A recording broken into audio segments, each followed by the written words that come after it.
గజం భూమి కేవలం 5,500 రూపాయలతో 135 గజాల భూమి కేవలం 7 లక్షలు మాత్రమే. Hi everyone, this is Srinivas. Welcome back to series of Java Full Stack course information. See, ఈ వీడియోలో నేను ఎవరైతే జావా కోర్స్ కంప్లీట్ చేశారో అంటే ఫుల్ స్టాక్ కోర్స్ కానీ వెబ్ డెవలప్మెంట్ కోర్స్ కానీ కంప్లీట్ చేశారో వాళ్ళు రెజ్యూమే ఎలా ప్రిపేర్ చేసుకోవాలి, వాళ్ళ CV ఎలా ప్రిపేర్ చేసుకోవాలి చెప్తున్నా. ఫస్ట్ ఒక విషయం గుర్తుపెట్టుకోండి, రైట్? ఫస్ట్ మన రెజ్యూమే అనేది పర్ఫెక్ట్గా ఉంటేనే మనము ఆ ఇంటర్వ్యూలో ఫస్ట్ లెవెల్ అనేది క్రాస్ చేస్తాం. ఎందుకంటే కంపెనీకి మనకన్నా ముందు మన రెజ్యూమే వెళ్తుంది. ఎప్పుడైతే మన రెజ్యూమే వెళ్ళిందో మన రెజ్యూమేనే ఒక ఫస్ట్ ఇంప్రెషన్. ఎందుకంటే ఆ రెజ్యూమే ఫార్మాట్ చూసి మనల్ని కంపెనీ డిసైడ్ చేసేస్తుంది. అసలు ఆ రెజ్యూమే ఎలా ప్రిపేర్ చేసుకోవాలి, రైట్? అట్లా ఏమేం ఫాలో అవ్వాలి అనేది చెప్తున్నా. రెజ్యూమేలో ఫస్ట్ అందరికీ తెలిసిందే కెరీర్ ఆబ్జెక్టివ్ అంటాం, లేదంటే ఎయిమ్ అంటాం, ఏదో ఒక సబ్ హెడ్డింగ్ పెట్టుకుంటాం. గుర్తుపెట్టుకోండి, చాలామంది చేసే తప్పు ఏంటంటే మ్యాక్స్ రెజ్యూమేస్ ఇంటర్నెట్లోంచి డౌన్లోడ్ చేసుకుంటారు. ఈ కెరీర్ ఆబ్జెక్టివ్ ఏదైతే ఉందో ఈ కెరీర్ ఆబ్జెక్టివ్ ఒక 3 లైన్స్ ఉన్నా 4 లైన్స్ ఉన్నా కానీ ఏదో ఒకటి కాపీ చేస్తారు, పేస్ట్ చేస్తారు, అక్కడ పడేస్తారు. పొరపాటున ఇంటర్వ్యూలోకి వెళ్తే కెరీర్ ఆబ్జెక్ట్ అడిగినా చెప్పలేని స్టేజ్లో ఉంటాం మనం. అసలు నీ ఆబ్జెక్టివ్ ఏంటి, నీ మోటో ఏంటి, నీ ఎయిమ్ ఏంటి అని అడిగితే మనం చెప్పలేం.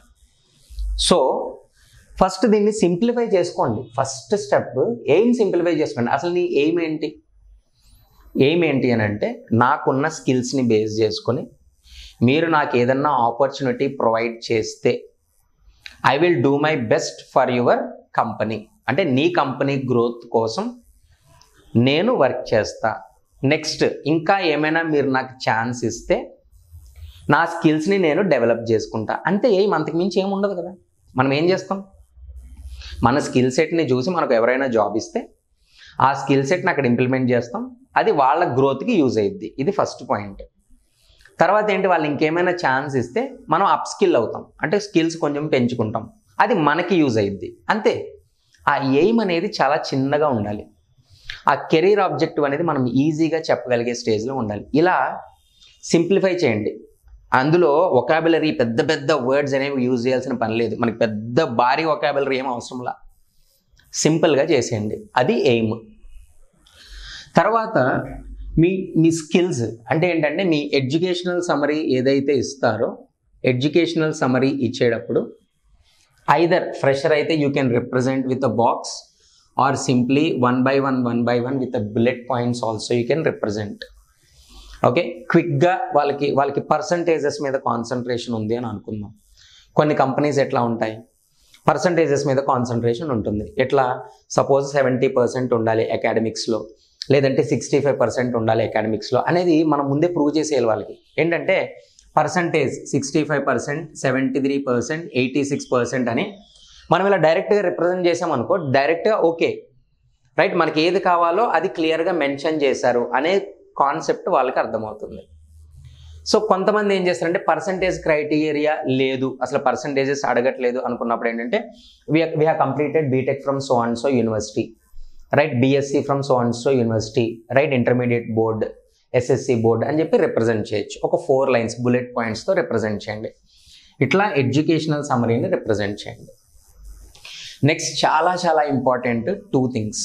ఒకటి మీ టెక్నికల్ స్కిల్ సెట్, రెండవది మనం ఏమేం ప్రాజెక్ట్స్ చేసాం. ఇవి 2 రెజ్యూమేలో చాలా ఇంపార్టెంట్. మీ టెక్నికల్ స్కిల్ సెట్ ఎప్పుడైతే రిప్రజెంట్ చేస్తున్నారో, టెక్నికల్ స్కిల్స్ మనం ఏ జాబ్కి అప్లై చేస్తున్నామో దాన్ని బేస్ చేసుకునే చేయండి. నార్మల్గా మనకి కావాల్సినవి ఏంటంటే ప్రోగ్రామింగ్ లాంగ్వేజెస్ మనకి ఏమొచ్చు సార్, ఆల్రెడీ అకాడమిక్లో నేను C స్ట్రాంగ్గా నేర్చుకున్నాను, I know C very well. Okay, next ఎట్లాగో మనకి జావా డెవలప్మెంట్ కాబట్టి కోర్ జావా ఐడియా ఉంటుంది, కోర్ జావా. ఇన్ కేస్ ఇంకేమైనా స్కిల్స్ ఉంటే లైక్ C++ కానీ పైథాన్ కానీ you can specify in programming languages. Sir I'm good at data structures and algorithms also. So represent చేయండి data structures and algorithms, DSA highlight చేసుకోండి. I'm good at data structures and algorithms. ఎందుకంటే చాలా companies those are looking for the people those are good at DSA, data structures and algorithms. Mention చేసుకోండి క్లియర్గా highlight చేసి. Next programming languages తర్వాత మనకి technologies ఏమొచ్చు, Java technologies గురించి ఇక్కడ represent చేయండి. బేసిక్ టెక్నాలజీస్ తెలుసు, జేడీబీసీ నేర్చుకుంటారు అడ్వాన్స్ జావాలో, సర్వ్లెట్స్ నేర్చుకుంటారు, జేఎస్పీ నేర్చుకుంటారు, ఇనఫ్. సేమ్ అట్లాగే ఈ వెబ్ టెక్నాలజీస్తో పాటు జావా టెక్నాలజీస్తో పాటు యూఐ టెక్నాలజీస్ కూడా స్పెసిఫై చేయండి. యూఐ టెక్నాలజీస్ అనండి, లేదంటే వెబ్ టెక్నాలజీస్ అనండి. HTML, CSS, JavaScript and ES6 features ఇలా రిప్రజెంట్ చేయండి. నెక్స్ట్ టెక్నాలజీస్, ప్రోగ్రామింగ్ లాంగ్వేజెస్ అయిపోయినాయి, నెక్స్ట్ లెవెల్ టెక్నాలజీస్ అయిపోయినాయి. Then go with the frameworks. మనకి జావా ఫ్రేమ్వర్క్స్ ఏమొచ్చు, Java frameworks. Next UI framework ఏమొచ్చు, రియాక్టా, యాంగులరా, క్లియర్గా రిప్రజెంట్ చేయండి. Okay. Next website server side frameworks ఏమొచ్చు మనకి, సపోజ్ హైబర్నెట్ వచ్చు, స్ప్రింగ్ వచ్చు, స్ప్రింగ్ బూట్ వచ్చు, రిమైనింగ్ అన్ని స్పెసిఫై చేయండి. నెక్స్ట్ మనకి database management system, we know Oracle, we know MySQL, ఇవి రిప్రజెంట్ చేయండి.